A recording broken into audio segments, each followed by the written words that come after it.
Welcome back to Monday Night League. Soon enough, the TL IMT rematch will ensue. But first, we're picking the brain of Team Liquid's CEO, or co-CEO rather, Steve. How you doing? I'm good. How are you? Thanks for having me. Good. I'm super excited to pick your brain. But first things first, the success of Team Liquid across multiple titles is no coincidence. So how have you combined your 11 years of financial background with your gaming professionalism into bringing TL from Curse to Forever Fourth to championship caliber? You know, I think it comes first from like a passion of gaming. You know, I'm kind of the kid that was anxiously waiting to go to the computer lab to play Oregon Trail. I guess that's a boomer comment, but maybe there's some Oregon Trail players out there. You know, but gaming's been part of my lifeblood for so long. And then when League of Legends came out and I started my own team and I was kind of doing it on weekends and then traveling around the world and playing in the World Championship, it was just something that I loved to do. And it was, you know, if you're gonna do it well, right? Like don't settle for just being middle of the pack. So that's what kind of led to doing the League of Legends team and then building out the organization and meeting Victor and just becoming one of the largest and most successful esports organizations in the world. From playing Soraka in the game to watching recent top lane domination from her. But nonetheless, speaking of those aspirations, you brought Broxah here for international success, but the Spring Split has been quite a roller coaster for fans. So how have you been just dealing with those punches as they come in? Yeah, you know, it's all about thinking about what you can control and what you can't control. And there's been some things that are just simply out of our control, right? Like we started the visa process for Broxah immediately, and just factors out of our control led to the fact that he wasn't here on time, right? And even our backup with Churnfire and not being able to arrive but 2 days before the start of the LCS, you just have to roll with those punches, right? Like things are going to happen, but if you just focus on what is in your control, and that's really what's most important. And so, yeah, it's been a tough start to the season, but you know, within that adversity, we're still pushing forward, and you know, our goal is to make playoffs and just be in the form that we need to in order to get our fifth championship. At what point did you suspect this was more than just a visa issue? You just mean in terms of like? Yes, with the motivation issues coming for Doublelift and the team dynamic, because clearly a decision had to be made that created the situation to bring in Tactical. Yeah, you know, motivation is it's a really important thing, right? Like burnout is real. And I think that goes for anybody in life, for whatever you do. And the fact is that Peter has been playing League of Legends, I think for 9 or 10 years. And when you go that hard for that long, and it's so demanding, right? Like we talk about some of the parallels associated with other professional sports and esports, and it is a commitment. Like, and if you are winning and you're making it to Worlds every season, you're not getting much of a break, right? And so there's a deep empathy for the fact that, you know, motivation comes and goes. And I'm glad that he found it. And I remember sitting down with Peter when we were having the conversation about bringing in Tactical to play that second week after he was sick and Tactical went 2-0 with the team. And I remember saying to him, like, Peter, I believe in you. You are going to be back. And it was just like that simple. And then he tweeted early this morning or yesterday, he was like, I'm back. I was like, oh yeah, that's awesome. So yeah, it feels good. And you know, we believe in Peter, and he's more motivated now than he was, and he found that on his own. When this was first announced that he would be taking a step back, he also mentioned finding that motivation from then. So why this week? I saw you tweeted, I'm back. I saw you reply with that fist bump. Yeah. Why is he starting today? You know, I think there's a couple reasons. One, he's in form. So, you know, he decided not to stream. He was watching all the scrims. He was playing the hell out of solo queue. He was leaning in and kind of rebuilding and developing the relationships with his teammates, and the coach believed in him. And ultimately what matters most is that we put forward the 5 guys that give us the best shot at whatever that game is. And for us, that decision was Peter today. You know, he's earned it.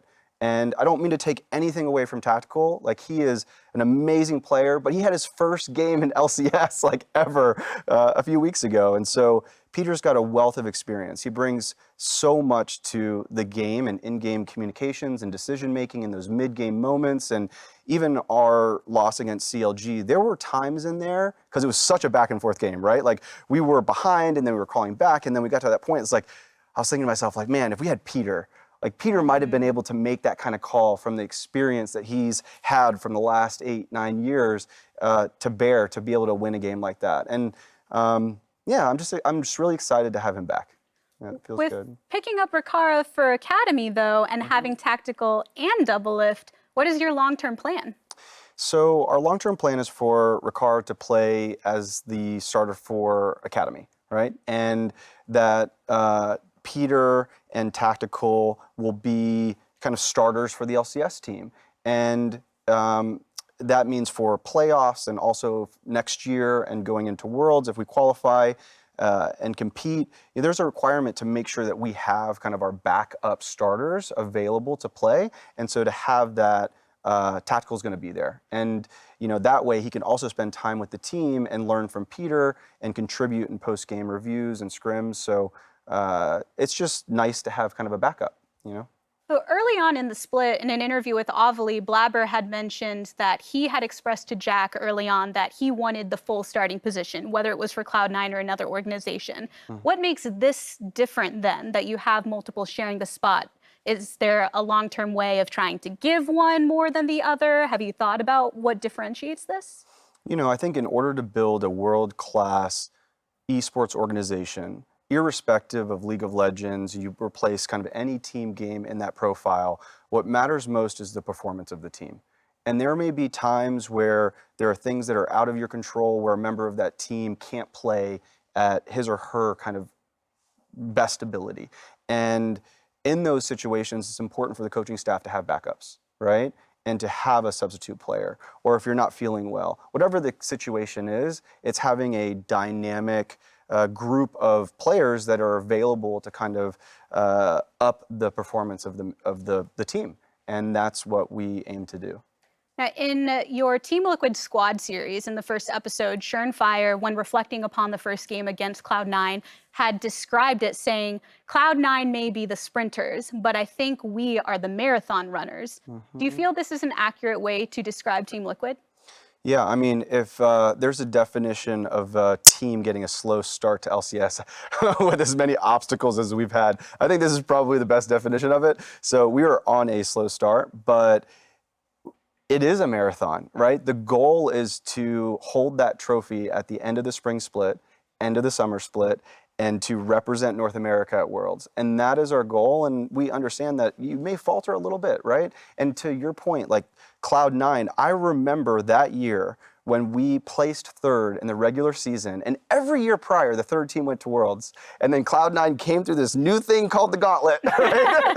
And then they just were on fire, right? But they were definitely at the bottom of the standings before going into that. And so it's not how you start, it is how you finish, and we intend to finish on top.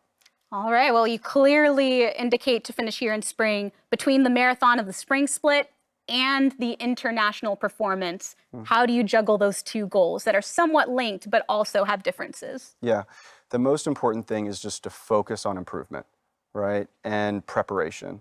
And if you do that, you're just going to improve as a team, as individuals on a day-to-day basis, from week-to-week basis, and you're just going to be informed by the time that you go to that international event. You can't see past what's right in front of you. You have to just focus on that, and then you're eventually just going to be informed by the time an international event comes.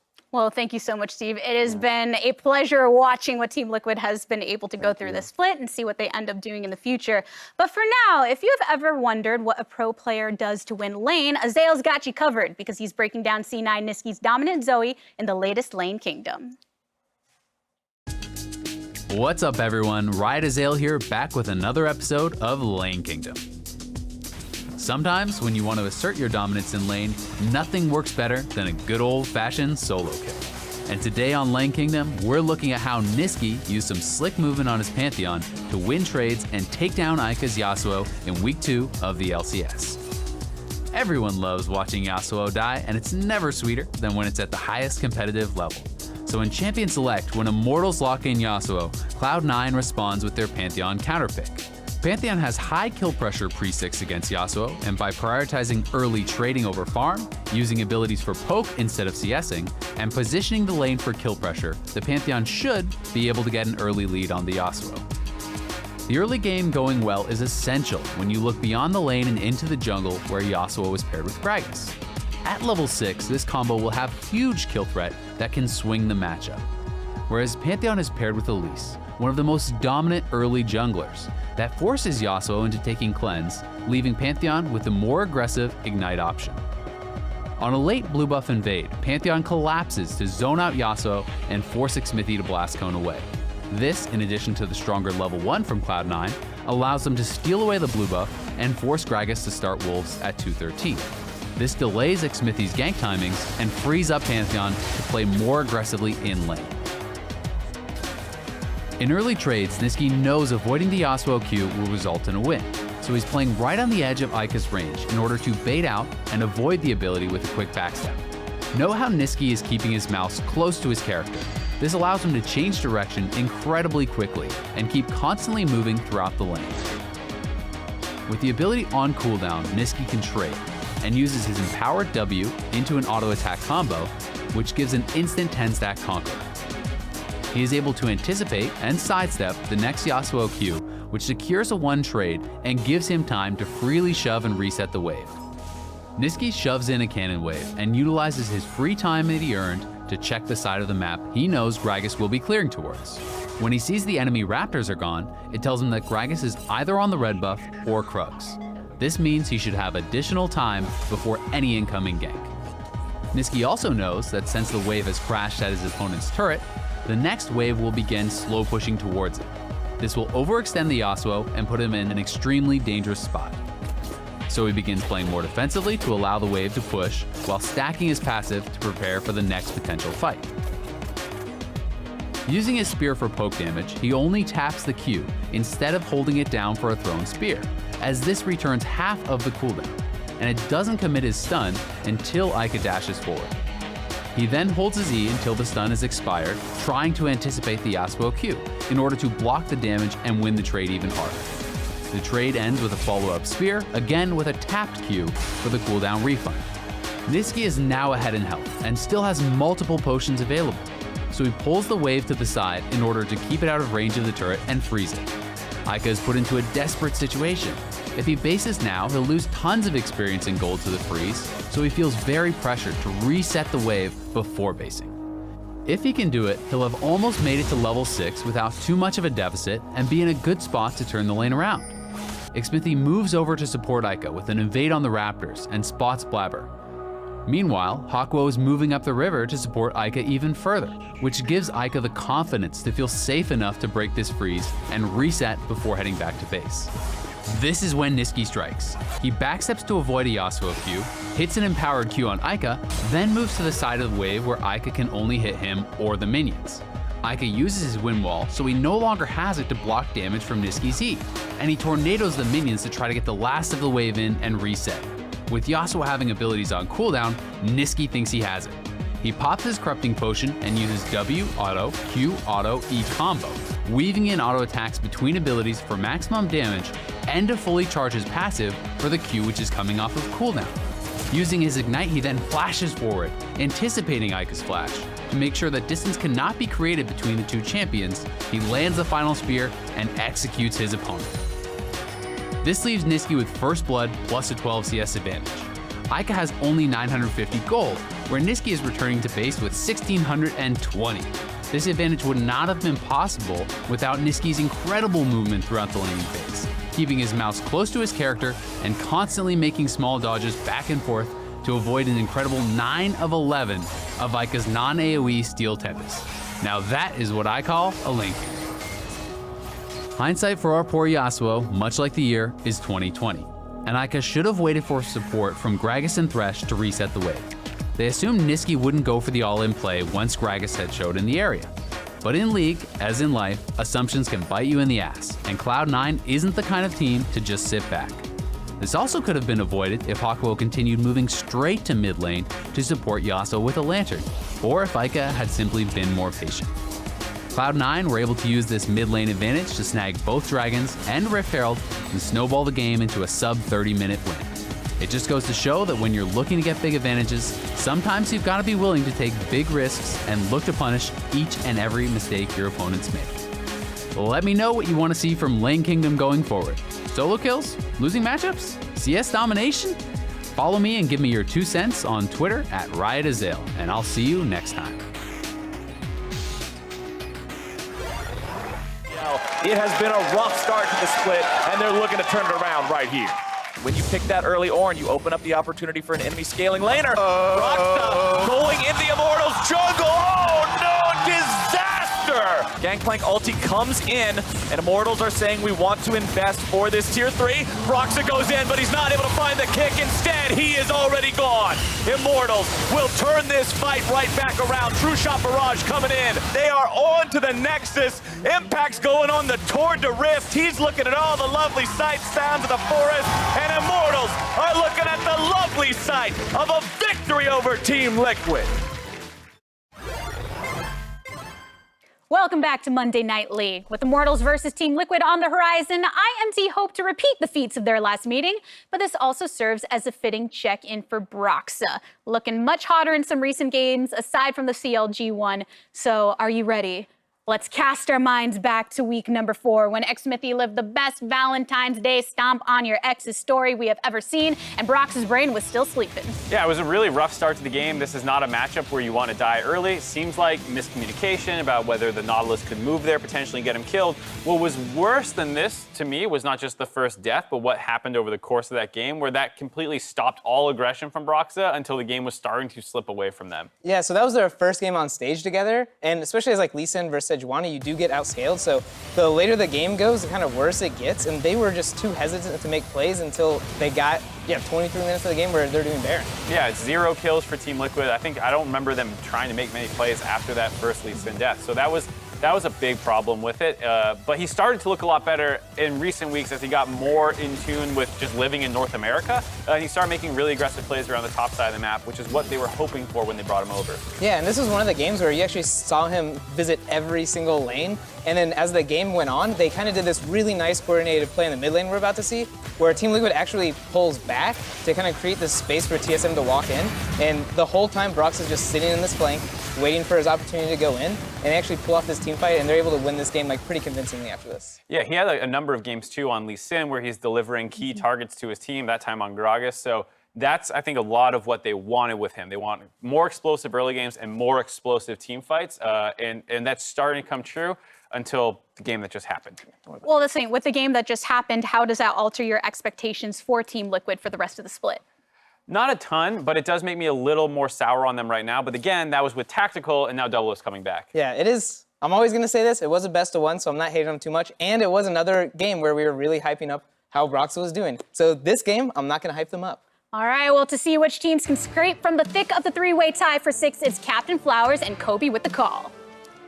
Thank you very much, the Tigress. I'm Clayton Captain Flowers Reigns, joined by Mr. Sam Kobe Hartman Kinsler for yet another edition here of Monday Night League. They just got done showing you the highlight reel, or low light reel if you're a Team Liquid fan, of the last time these teams met. And we'll see if Mr. Xmithie can exact that vengeance here a second time.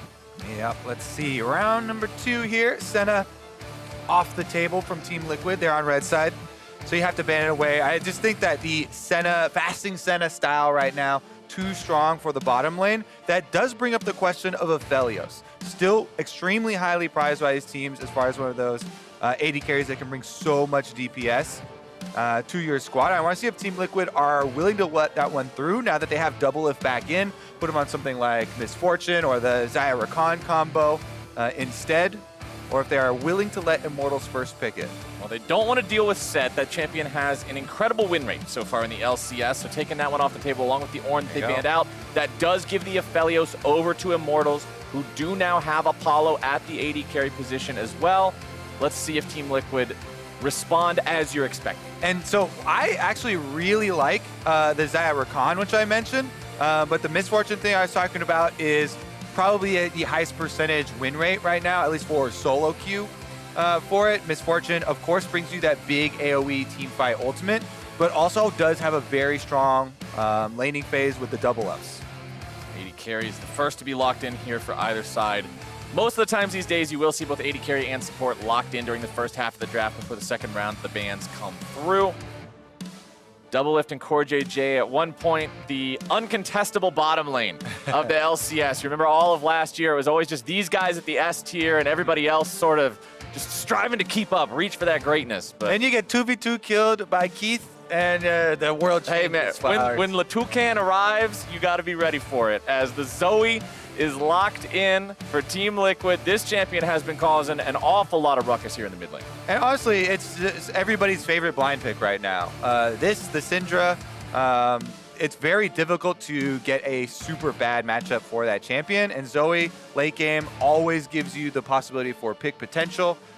She just has so much utility being able to pick up the extra summoner spells and balloons off of the minions. So let's see what the answer will be from Immortals. Quick jungle pick here. Yes, sir. Gragas definitely one of the favorites for later into the game. Also, perfect pairing with Qiyana.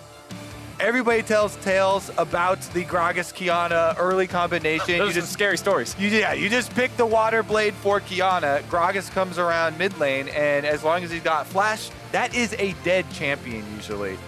Their damage types perfectly work well together because you can't, stack magic resistance or armor. And instantly gonna have answer here for some engage on the side of Team Liquid. Yeah, Team Liquid's bottom lane very deadly here with the Nautilus and Misfortune put together. And since Immortals chose not to pick their support, at least we're assuming it's not a Gragas or Qiyana support in the first round, it means TL does have the ability to ban out some of those protection champions, some of those, what do we even call them? Guardians, I believe is the archetype. Braum, Tahm Kench, things like this that are very good at keeping Aphelios alive. We know Tahm Kench is essentially like a champion that is just a third summoner spell for his AD, so we'll see if they ban that away. You can call them wardens if you play Wardens! tactics as well. There you go. Another term for them, but there you go. You get your wish, Captain Flowers. The first ban goes over to Braum. They could also ban out the Tahm Kench. Also, I do like possible Aphelios combinations that look for setup for the Aphelios offensively, so Immortals can still go that route. Apollo and Hakuho have just played so many games together. They have played the second most of any duo in the LCS all time. And meanwhile, of course, Immortals is going to be banning out jungle champions, trying to take away options for Broxah. There's another Warden for you, Captain Flowers. Thresh was one of them. Ocean Warden, if you need any. It's called the Chain Warden in the lore, too. I know that. Fair enough. Yeah, I'm on top of the lore, just not on top of the terminologies. All right. Immortals will ban out the Sejuani and the Jarvan, two powerful tanks. I especially like the Sejuani ban since they've already picked up their jungler. They won't have a Trundle to counterpick that one and deal with the massive amount of defensive stats that she can stack. Let's see how TL wants to go about this. They've still got a jungler to pick. They've still got a top laner to pick. I would expect Broxah champion right now. He's very comfortable on a lot of the early game options. Lee Sin, Olaf, Rek'Sai. There you go. Olaf right in there. Picked up. This is honestly, right now, currently my favorite champion in the entire game because it is just so fun to play Olaf when you're ahead or even just if you're mad. Because Is that your two moods of playing League of Legends? You're ahead or you're mad? Yes, exactly. That covers all bases. And Olaf is perfect to play in each one. If you're ahead, then you have the items that you can just chase people down. You can ignore immunities. You run at this Qiyana.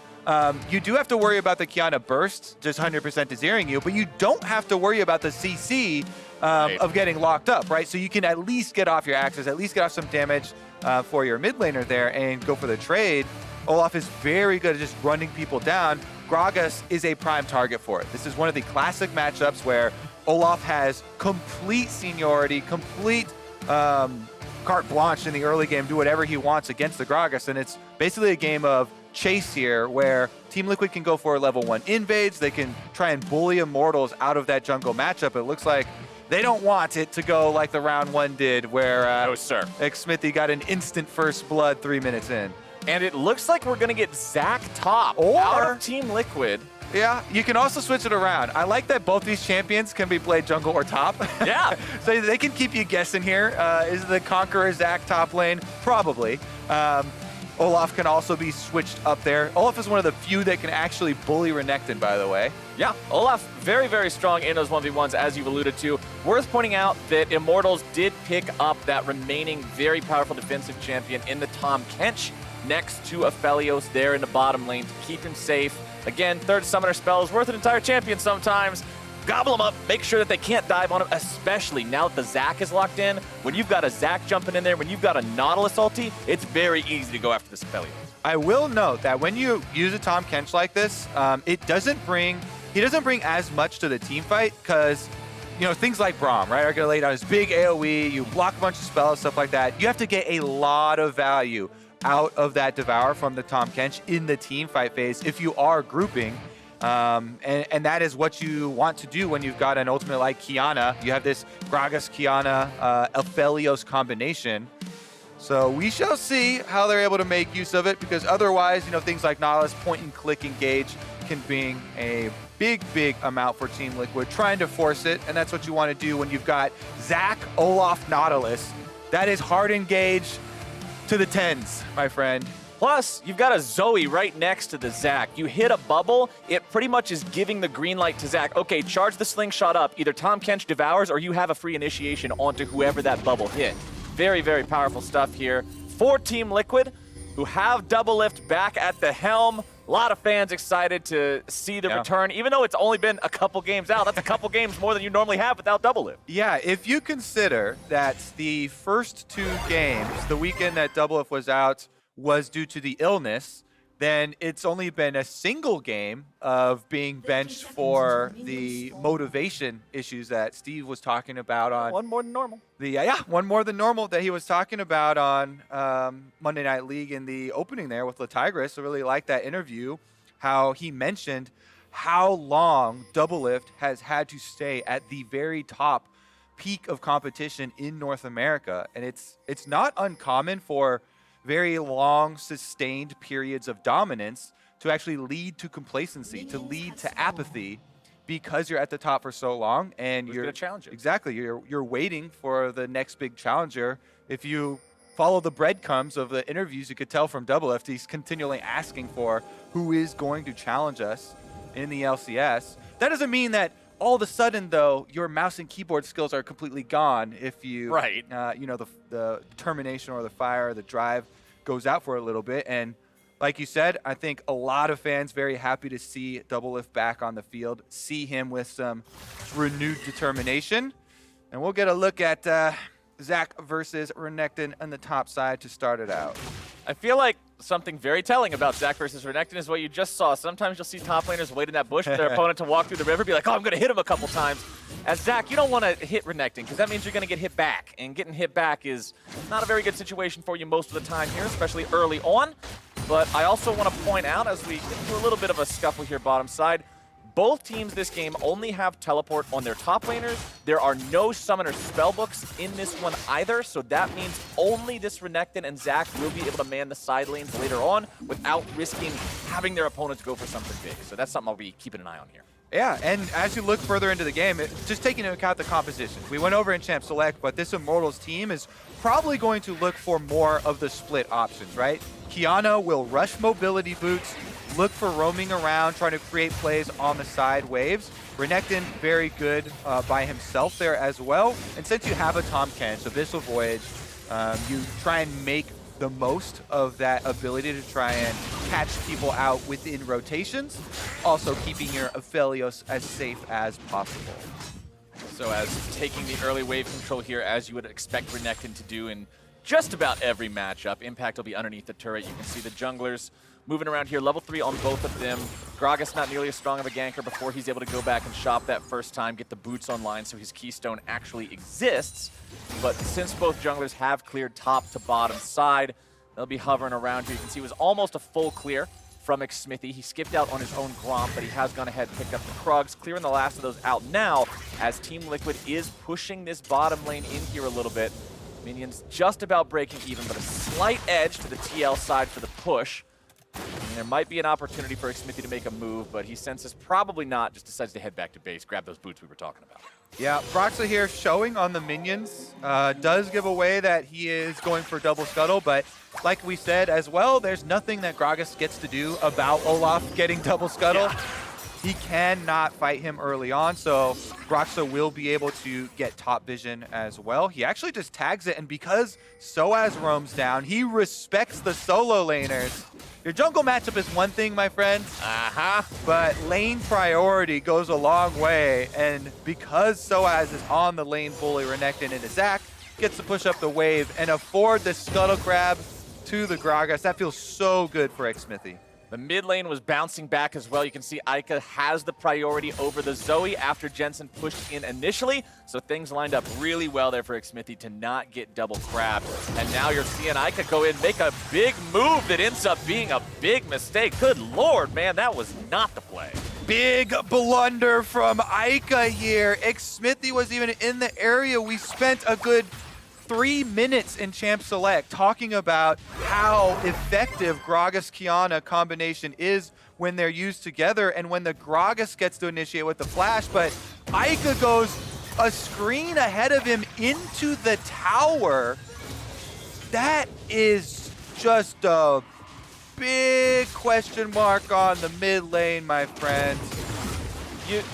There wasn't even the opportunity for the Gragas to make the follow-up. Nice job from sOAZ there, popping the passive of the Zac. Now, considering the minions are still working their way up underneath the turret, there's no opportunity to kill the little bloblets and get the kill for real, but that does mean you have a 5-minute window now where a turret dive onto this guy isn't something that's just suicide. All right, yeah, that's definitely true. We do need to remember that his name is Eika, should be pronounced now instead of Eika, but Eika put Eika in a very difficult situation here, as now the Qiyana so far down can't rush those mobility boots to make plays on the side waves.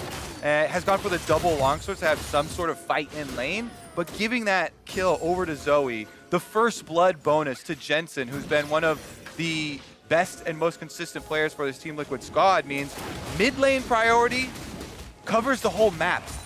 Yep. Zoe's able to push it in. That means Team Liquid start up this dragon. Immortals are here to contest, though. Immortals not willing to give this one away for free. Broxah does have his level 5 smite ready to go. Xmithie the same. But the Drake is secured by the side of Team Liquid. A TP being summoned up here by Immortals. Impact wants to go in, but he's not going to find a lot. Remember, no passive available on the Zac, and he's immediately blown up. And Exhaust now down onto Jensen. CoreJJ with the flash over the wall to get away to safety. There will be no further follow-up, but hey, there's sOAZ's laning power showing up in the team fight to make it so Impact gets picked. Exactly. Maybe he even forgot that his passive was popped earlier there because he dives in very low health for Impact, and that seems like another misplay. That was a choice from Team Liquid to force that. Once they see the teleport coming from sOAZ, they can call it off. He doesn't have to release that slingshot. And Team Liquid do give 1 kill back to Immortals, so the gold does stay close, even though the dragon was taken up. So, here you go. Both of them are channeling. Impact decides to go in. Xmithie, very good interrupt there on the slingshot by body slamming Zac out of the air. You can do this on any champion that does have a move like the body slam, like Sejuani can also just Q charge Zac out of the air. Those types of counters are very, very good for pro play, for trying to deal with that initiation that comes from this champion. And that affords Immortals a lot of hope in this game, because if they had lost that and lost the ensuing team fight, it would be very difficult with this composition to actually pull it back. Taking a look at how the items have come out here. Early on, you can see a tier 2 boots rush coming out from both of these top laners. Some Mercury treads for sOAZ, some Ninja Tabbies there for Impact to trade more effectively with his opponent now. The thing about being Olaf is you can't really contribute over the wall as well. Sure, you can throw an axe in there, but that's about it. You're not a Lee Sin or somebody that can jump right into the mix. Yeah, what you have to do if you're Olaf for this Zac lane is hope that the Zac can bait sOAZ into a fight in the middle of the lane. And we saw there, he's unable to actually make sOAZ go super aggressive. Now, as he's walking away, sOAZ goes for the trade. So you see Broxah walk back here, and they finally have gotten the bait, but it's too late. as Xmithie has also joined this party, helping sOAZ push the wave in. Very good so far here, play from sOAZ. I think he had a really rough day yesterday by missing that 1v1 kill on the Aatrox by 17 health. Ooh. And having the entire game kind of snowball out of his favor. But it's good to see sOAZ kind of unfazed. Another one of these veteran players that has had to keep up their motivation and their drive for so long. He is definitely being a difference maker on the side of Immortals. Immortals now coming into the mid lane with the Abyssal Voyage. Jensen gets himself out by utilizing the flash. Real one, by the way, not a Zoe flash. So he's managed to escape this for now. That will be the Abyssal Voyage on cooldown. There's one last thing for the Team Liquid roster to worry about, but Xmithie has set up shop here at the Rift Herald. He's got help rotating over from mid lane. Top now coming down as well. It's a 3-man Immortals Rift Herald take, and TL's not in a spot to contest. Good objective pickup for them.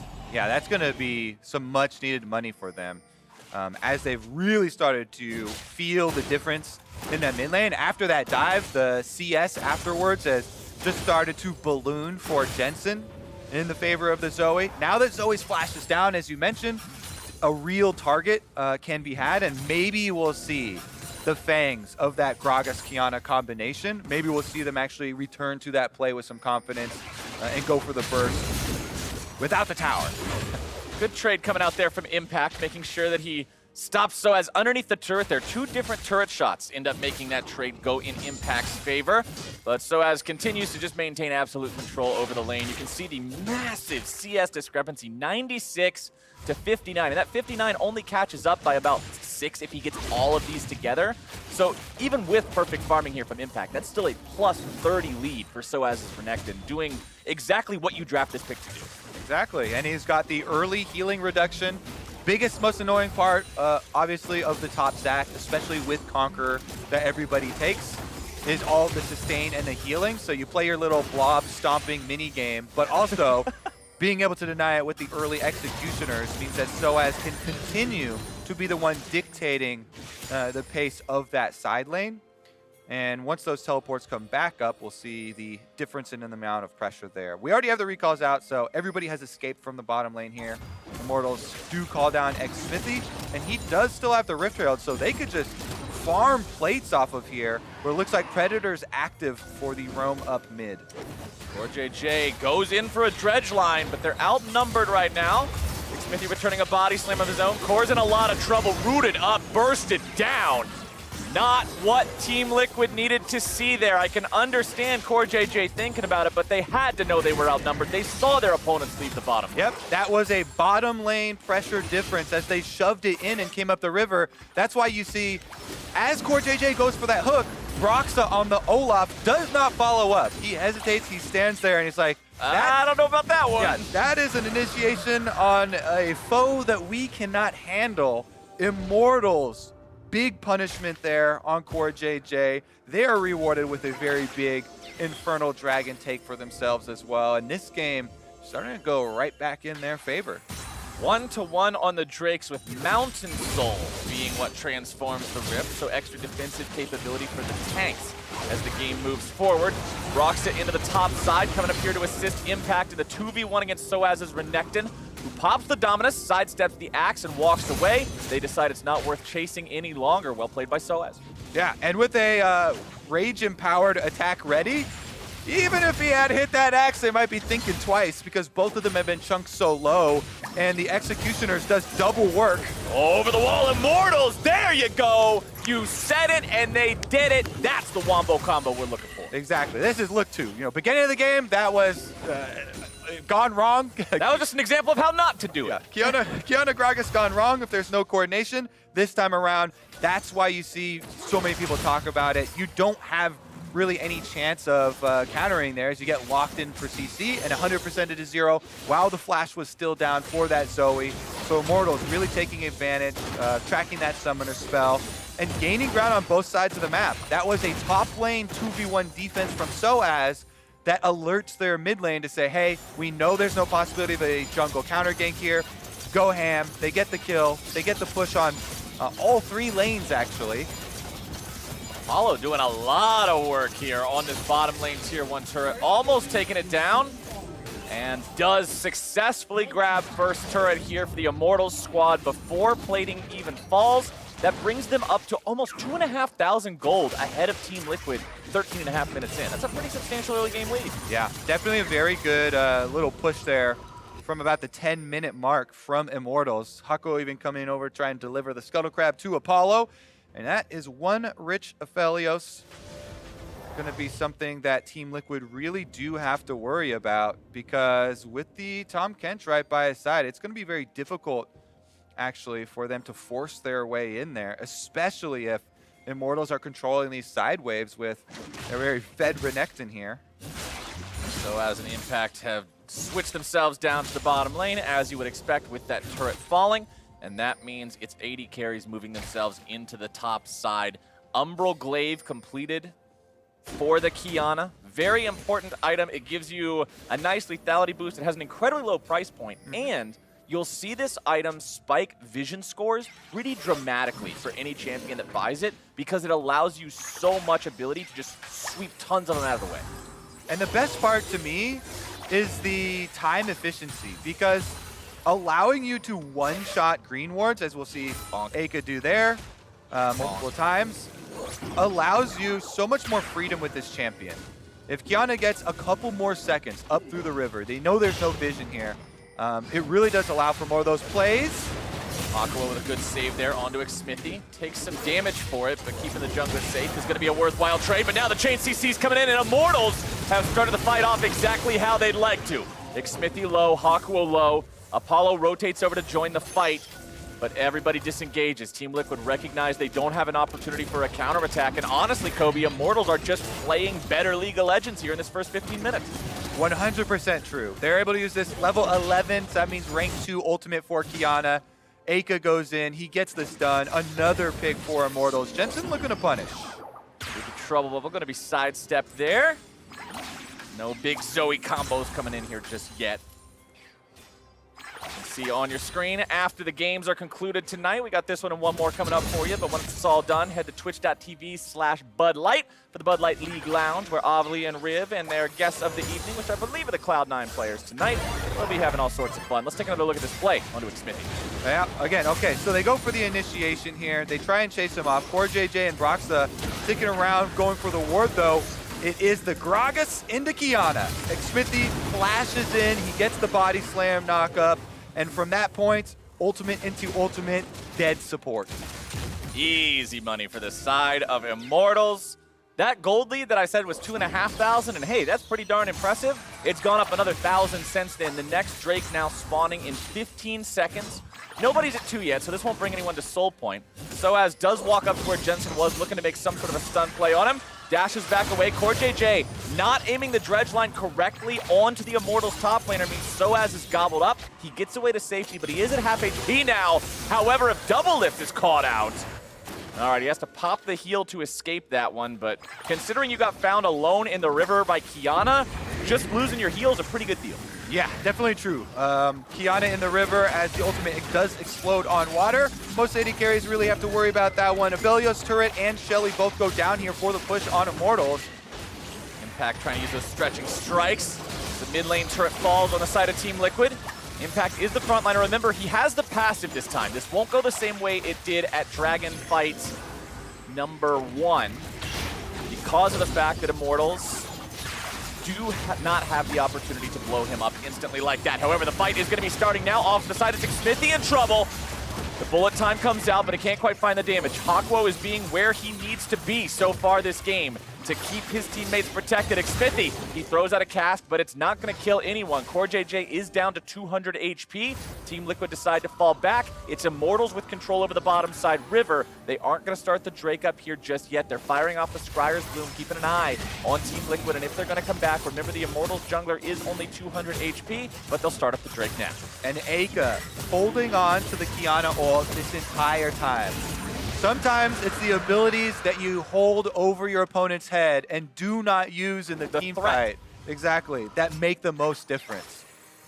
You could see him waiting there in the jungle as well afterwards. He was hoping somebody would straggle on through with all these Immortals wards and all these walls to get his Qiyana ult off to take down and burst up one of those Team Liquid members, but nobody does walk in, and Immortals will be happy to take that second dragon.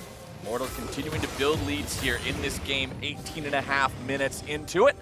Baron still not alive for another minute and a half. We've already seen both Shellys be taken, so another one won't be spawning here, as sOAZ continues to just slam Impact in these trades. Black Cleaver first, as is pretty standard on Renekton, but is super useful, especially when your opponent's going to be stacking that armor, as we can see an Impact build with the Ninja Tabby and the Sunfire Cape. But you do have to remember, as time goes on, especially if Team Liquid gets some Mountain Drakes, Impact will be incredibly tanky. The only source of AP damage is going to be a jungle Gragas, which doesn't have a huge economy because he's a jungler, and so it's super easy to just stack armor, armor, armor, armor on this Zac. Definitely a really good point there, as mono damage types are going to allow Zac a lot of survivability. Maybe not so much for Hakuho. Hakuho caught out there. Nice punish by TL. All right, CoreJJ happy to get a pick back. Yes, sir. He was having a rough game. He was starting to sweat. He was feeling a little self-conscious about all the support deaths here, so they get one onto Hakuho, and that will be a much-needed pick to clear out all this vision.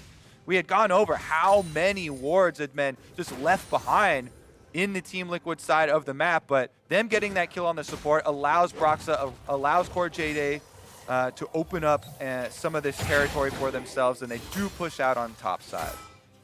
Those waves will continue to be pushed up as they're answered immediately by Immortals. Baron is now live on the map, but the game is still close enough that nobody seems like they're going to be going for that here anytime soon. sOAZ maintaining his position on the bottom side. Important to note, Immortals have to be careful about anything on the top half of the map right now, as Impact does have TP advantage over sOAZ. He would have to use it in a spot where sOAZ couldn't interrupt it with the Ruthless Predator, but the advantage still persists nonetheless. And look at them, Immortals already moving in to clear out some of that vision that we just talked about. Team Liquid spent all their hard-earned time there off the pick on Hakuho, placed down 4 control wards. Instantly, 3 of them are cleared out. Only the one behind red buff gives them some protection in approaching that Baron pit, where Immortals just continue to control Summoner's Rift. They have deep control wards here on your screen all throughout the Team Liquid bottom half, leading up to the Dragon. And again, if they just hold the threat of the possible Baron baits over Team Liquid's head, it continues to force resources from Team Liquid on this side of the map. It forces Team Liquid to spend a lot of their warding money and warding time around the Baron pit, as you can see, with very little effort from Immortals. Second lethality item now fully completed onto the Qiyana as well, which means the burst will be incredibly powerful if the opportunity is there, as you mentioned last time, to find that ulti in a cramped corridor, in a jungle quadrant somewhere, and hit everybody on the TL side with it. Doublelift in particular will need to be very careful. You're on a champion where your only escape mechanism is flash. He has no stopwatch, no guardian angel, no defensive itemization whatsoever. And it means if he's out of position, even just a sliver, he will explode in a fraction of a second. Scuttle Crab going to be secured here by the Immortals side in the top side river. Next Drake spawning here in just over 60 seconds. If Immortals get that one, it brings them to Soul Point and gives TL something else they have to sweat over. Yep. I like continuing to mention how Doublelift's positioning is going to be so important.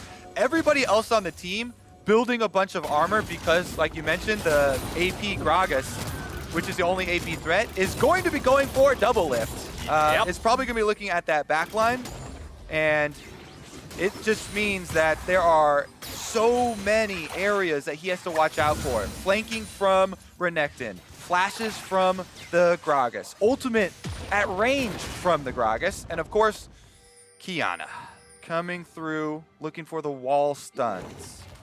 Immortals, importantly, have control over this bottom side river with 15 seconds left before the Drake spawns. Broxah is using his sweeper right now to check some of the vision as they move forward down mid lane.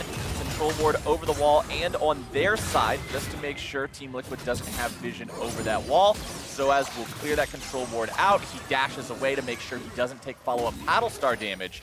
Zoe Poke is so powerful playing around objectives like this. Zac's charging up the slingshot, but Impact won't find the chance to make anything happen with it. And Xmithie disengages before the paddle star can follow up here yet again. Considering Immortals have a really good position with Eika here, looking for a flank, or Eika, excuse me, that is going to troll me for so long. Eika is looking for the flank on the backside. Let's go through all the counters that Immortals have to Team Liquid's comp. Again, the body slam from Gragas can be used to deny a Zac initiation. All you have to do is hit that knockup when Zac is in the air. Zac will not get his own knockup. The other one, of course, is the Tahm Kench, which is denying the Zoe bubbles, the pick opportunities that you really count on with this champion. So Immortals making very good use out of their 2 counters here to some of the main initiations and main points of power of the Team Liquid composition. So as clearing out control wards here yet again, Impact does finally fire off the Elastic Slingshot, making his way into the fight. Xmithie loses half HP. So squishy here on this Gragas. He does have full offensive itemization. He can drop aggro Eika. with the Hourglass, but that's all. Impact continuing to check off to the sides. They know that this Qiyana is lurking. And that's something that professional players will talk about a lot, is marking opponents on the enemy team. You look for the initiators, you look for the flankers, like this assassin Qiyana here. And it is Impact's job to continue to update the team on the whereabouts of Eika and try and deny that flank to the back line. Here we go, though, starting up the Dragon. Despite the fact that Immortals had control over this river, it's Team Liquid that have managed to force themselves in here. They get the Scuttle Crab, they have control. The Drake is down to half HP. Impact is off to the side. Xmithie still hanging around the Drake pit, ready to fight for that smite. CoreJJ initiating, but it's Impact into the back line. He's able to find the knock-up 1-4. Broxah is going to be exhausted, down to half HP, forced to flash away. Now Impact has to flash out himself. The Qiyana damage comes through. The burst is down, and Apollo is absolutely annihilating some health bars. It's a double kill and 4 dead on the side of Team Liquid. Immortals will slam that fight. Not only do they set up for Soul Point, Captain Flowers, but that should be a Baron as well. With Broxah, the only surviving member at 50% HP and no flash, him going in for a smite steal would be a one-way ticket. Oh, I don't think this is a ticket that you want to be ordering right now. I know the prices are cheap. People are afraid of traveling at this point in time. Just stay home, Olaf. Don't leave your house. Wash your hands of that last play. Just forget about it. Have a good time. Watch some Netflix or something. He's going to throw an axe in there, maybe? Maybe he will. No, never mind. He's just going to run up to the Krugs. Big swing for Immortals here in this game. Yes, they were already ahead, but man, they are way ahead after this one. And again, Impact doing his best to try and mark Eika up there on the top side, but CoreJJ gets a really good hook, which pulls the Devour, and so they think they have a good initiation. But Eika still on the top side here, flanks in with the Qiyana and gets a dream Qiyana ult on the entire team. Olaf had been chunked out and flashed away at the beginning of the fight, so Eika lost track of him and didn't see Broxah was up on the top side. He's laughing, oh, the Olaf was just sitting up here with 40% HP just waiting for me to walk by after my job was done. So yes, they did get the last laugh there, but let's see what they can do with the Baron buff. 3,700 damage from Apollo there. Xmithie, he knows Zoe's got to come back through that portal. Says, here, bud, take a drink. Tosses it right on the return point, and there you go. Yeah, that is Xmithie. I've seen this magic trick before. I know where that card is pulled from, and dumps it out right on his head. Baron buff on all 3 lanes here for Immortals. They should be able to take down outer turrets with ease. 4 turrets down now. Team Liquid yet to claim a single turret of their own, as Immortals are powered up with Baron for the next minute and a half. They're pushing down 2 different lanes, applying pressure here towards that tier 3 in mid. They still have 1 more tier 2 that they need to take as the Qiyana claims that one there in the top side. That split push threat still continuing here. You said at the beginning of the game, Immortals are going to want to play those side lanes. Use the Renekton, use the Qiyana, and sure enough, they are doing it damn well. Yeah, and it makes it very easy to play that style when you have Baron buffing up your minions as well, doing half the damage for you. On the bottom of your screen, you can see Impact actually getting chunked out and pushed off this turret by sOAZ. That's going to be the last of those secondary turrets that go down, and over 4,000 gold in a Baron power play, and they still have a whole minute left. They are laying absolute devastation to the Team Liquid defenses. Inhibitor turrets will be very quick to follow.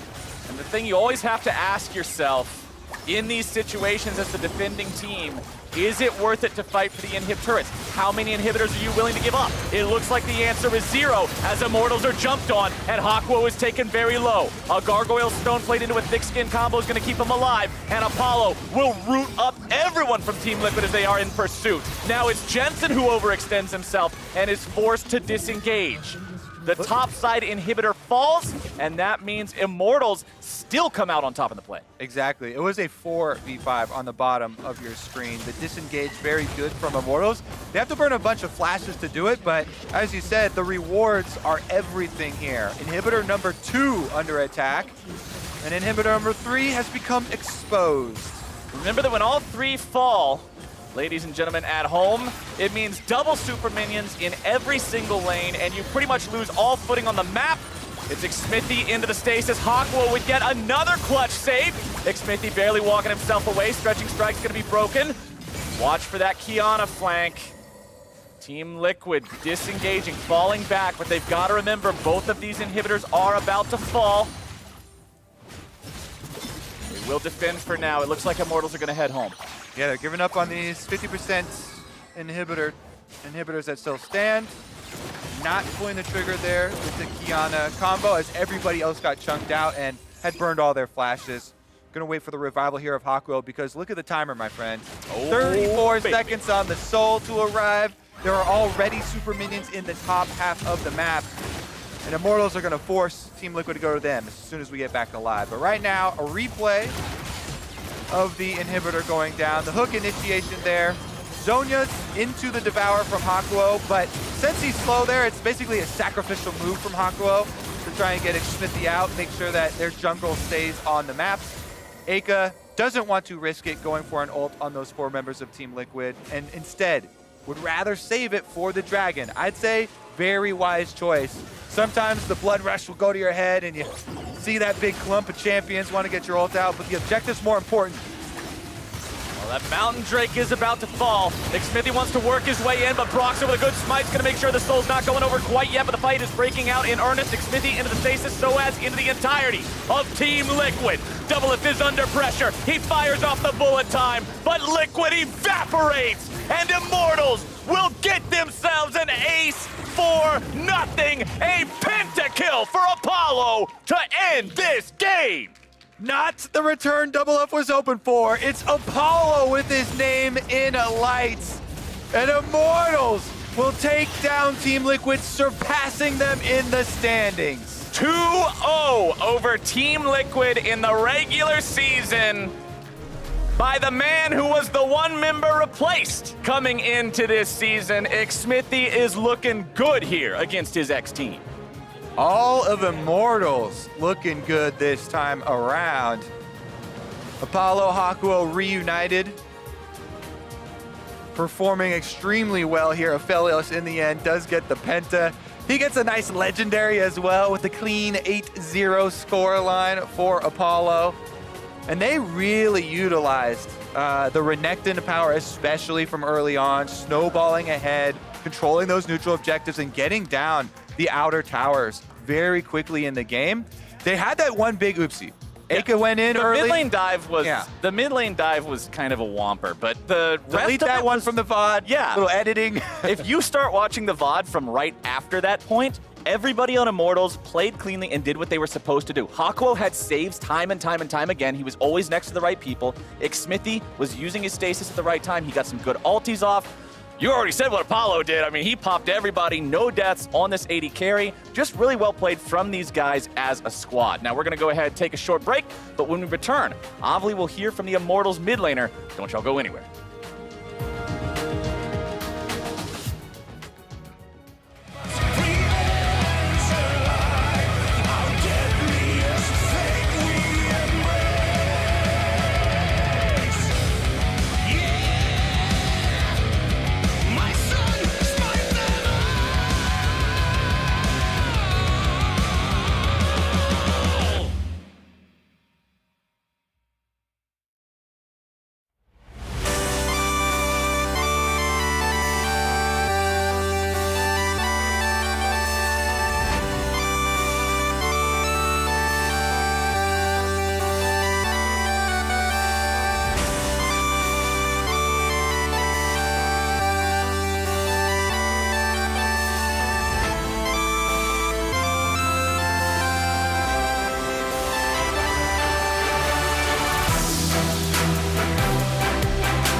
Hello, everyone, and welcome back to Monday Night League. I have Eika with me. Congratulations on your win against Team Liquid. I wanted to grab you because you in particular had a pretty questionable and rough early laning phase, especially with that dive. So I wanted to ask you, like, to honestly just tell me about that early laning phase and how you were able to come back towards the end. I mean, in the early laning phase, I was getting bullied a bit. I lost like quite some CS. And then like when I flashed, like I don't even know myself what happened. Like I just saw the play in my head, and in my head it worked, you know. But then I was like, Jake, can you help me? No, okay, I'm just dead then. And I mean, I'm pretty sure if I just play properly, he dies. But then, like we said, it's like, it's not like really worth it, you know. Like I just kill him, but what do I get after? A kill, right? But that's all. I mean, if it worked out in your head, you just got to put in a little bit of extra reps to maybe have it work out in real life. But I wanted to talk to you a little bit. We heard Zabuteen say yesterday, and then I just heard from him today, called Immortals the Dr. Jekyll, Mr. Immortals type thing, just because you guys are a little inconsistent with your performance. This is, I think, the second week in a row that you're going 1-1. So what do you think is the source of this inconsistency? I mean, honestly, I'm not really sure what it is. Maybe our practice, because it's kind of similar, honestly. Like, yeah. So, I mean, yeah, I think it's just maybe we are. Honestly, I don't know how I can answer this question. It's just maybe it's just day to day, or how we feel, like in the game, how we respond. Like today, we are much more aware of what we of what we wanted to do, and yeah, it just showed. I feel like this game we played quite well. I mean, I just hinted it, but whatever. But I think we played well, and we were really fast at responding at stuff. So I'm just really proud of how we played today. Don't say hinted it. I mean, the first play maybe, but the rest of the game you pulled it off, and then Apollo, your bot laner, coming in with the pentakill at the end, carrying the team. But okay, so inconsistency, you don't want to be inconsistent coming into the final few weeks of the split because playoffs are coming up. Next week, you're going against both TSM and FlyQuest, very difficult opponents. So what's going to be the most challenging thing preparing for those two teams? I mean, I feel like TSM plays a lot of compositions, so it's kind of hard to prepare against them, I would say. FlyQuest is kind of, I wouldn't say standard, but they have like one way of playing the game, and then it's just, I wouldn't say easy to read it, but it's like, let's say it's easier to play against FlyQuest than TSM. And I mean, they are both on top of the standing, so they are obviously quite good. And I think we're just gonna do the same and just go with winner mentality and just bring it home. Keep that winner mentality up. But Eika, thank you so much. That's it for us here at the stage. We're going to go to a quick commercial, but stick around because when we get back, we're going to see Golden Guardians take on Cloud9.